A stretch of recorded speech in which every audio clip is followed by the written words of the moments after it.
Okay, 11 Days of Remembrance, Day 9, Chapter 9, Prisoner of War, POW.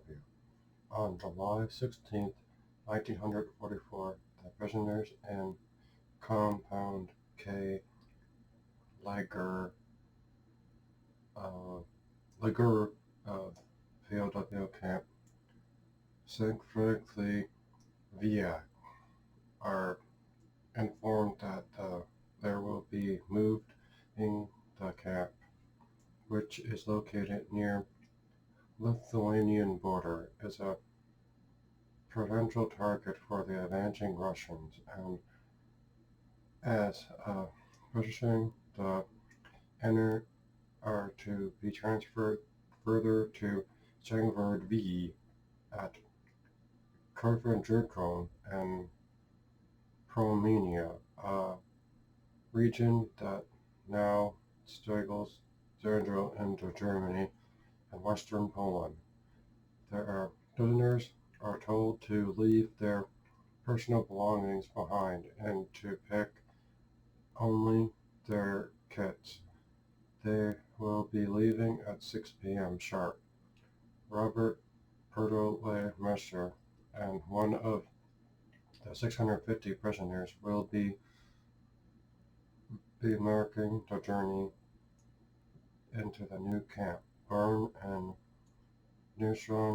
British, Nelson, British Columbia in 1922, Bob has been a POW for 2 long years. He was serving as an air gunner with Number 51 Squadron, was shot down over Germany in 1942, captured and brought to Sternville, VA, Germany in 19, after he was been entered, and since then he has been able to find comfort and some luxuries. Over the last 2 years, Bob has accumulated a small amount sort of possessions from the Red Cross person into among the luxuries are a toothbrush, and a Bible. Like many of the fellow prisoners, Bob is upset when he is ordered to leave his treasured possessions behind, as he and many of the inmates try to think of ways to smuggle in their belongings to the new camp. And then they quickly realize that there is object that they must somehow bring them to the camp radio. The radio is carefully disassembled, and the parts are hidden in pockets, shoes, and even body cavities. A few hours before the prisoners are to be let out, the POW camp in chaos. Only months before they had been an escape at the camp, and the Germans now have no idea how many men are actually injured, and they're leaving an access camp before moving the POWs accessible. They are called. Bob is among the many prisoners who organized to continue and figure the captors. The, they play the shell game with the guards. Every time a section of men is led, a few sneak to the back of the compound to be counted again. By the time the count is finished, there are more men officially at the camp than were ever brought through the gates. A small victory, perhaps, but if the Germans don't know how many prisoners there are, they may not notice it if you escape during the trip.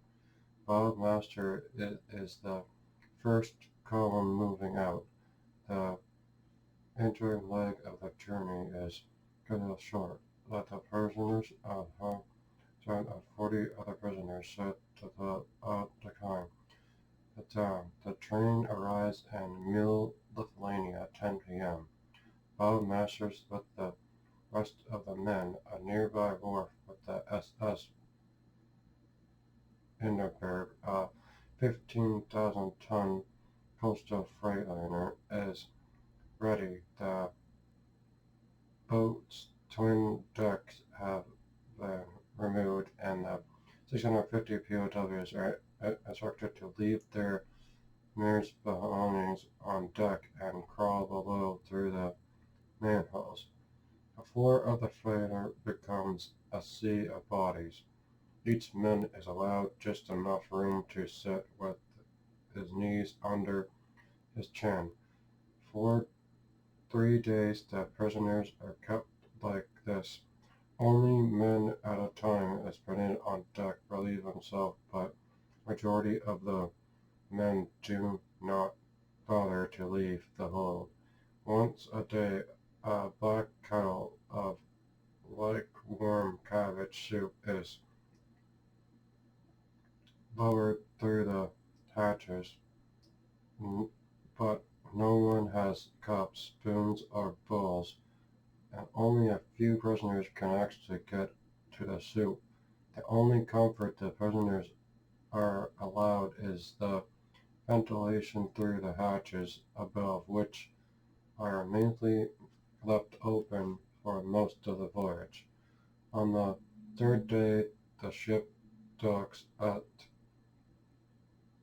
Swindudud Naval Base, located at the Oder River estuary. None of the POWs are given the time to find their own kits on deck, but instructed to the first one they come to. Among them, this sparks rumors that Nazis are planning to execute all the prisoners.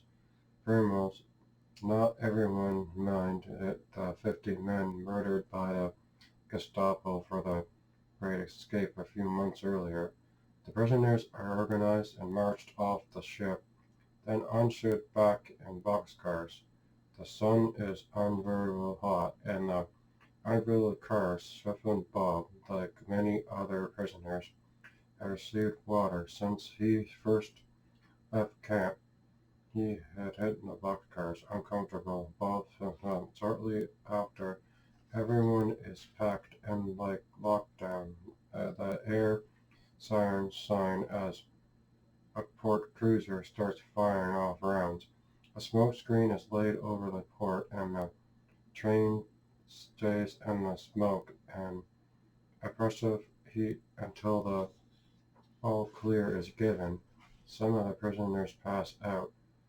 Fortunately, they arrive in Kitchener Peenemünde a few hours after the train pulls out.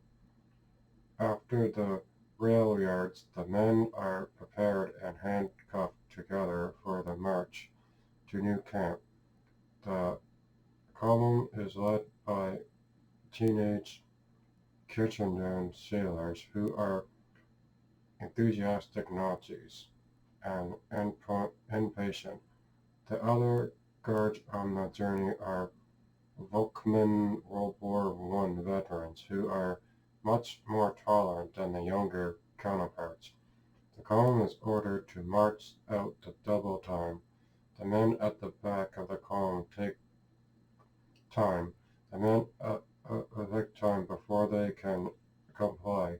When underway, there are two pile-ups at the prisoners at the front of the line. Front of the catch-up.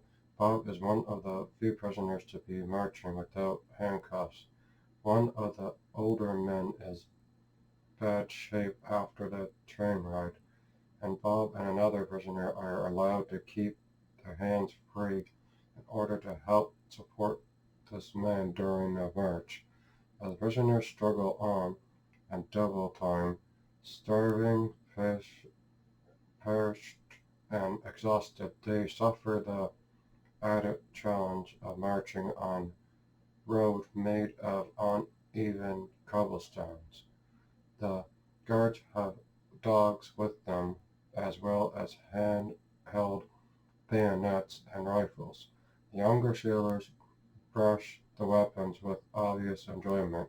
The dogs attack unchecked, and rifle butts are used to hit prisoners across the head.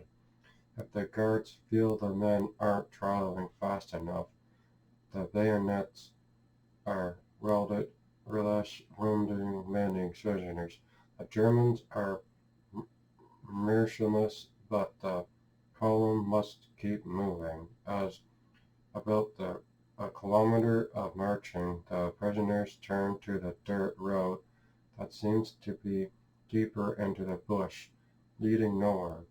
The marksmen among the men are in the column, and with the Bob tries to calm the fear and is moving inside him. Whispers of exhaustion and mass grave are entering. Prisoners begin looking to the left and right of the road, staring to see if they can spot any open trenches dug out in the fields beyond. Bob continues to support his fellow prisoners as they march. Would they would if he is helping the older man to survive, only to lead him to his grave. When stiff-legged VA finally comes into sight, the prisoners see the barbed wire, the bush-strewn boxes, and the bleak compound buildings of the faces of even the western. If the men break out into smiles of relief, the journey is over and there will be no extensions. Water is finally issued in a limited quantity, and every POW lies down where they are, succumbing to their exhaustion. The trip, brutal days, and extended the 3-kilometer run. The 650 POWs are now entered in a safer camp, where the kits can be returned to the rightful owners and their illegal radio can be screened, reassembled. Bob Mercer is happy to have done his part to help fellow inmates. He and as most others will remain in this camp until it's liberated in 1945. That's the end of chapter 2 and day 9. Um,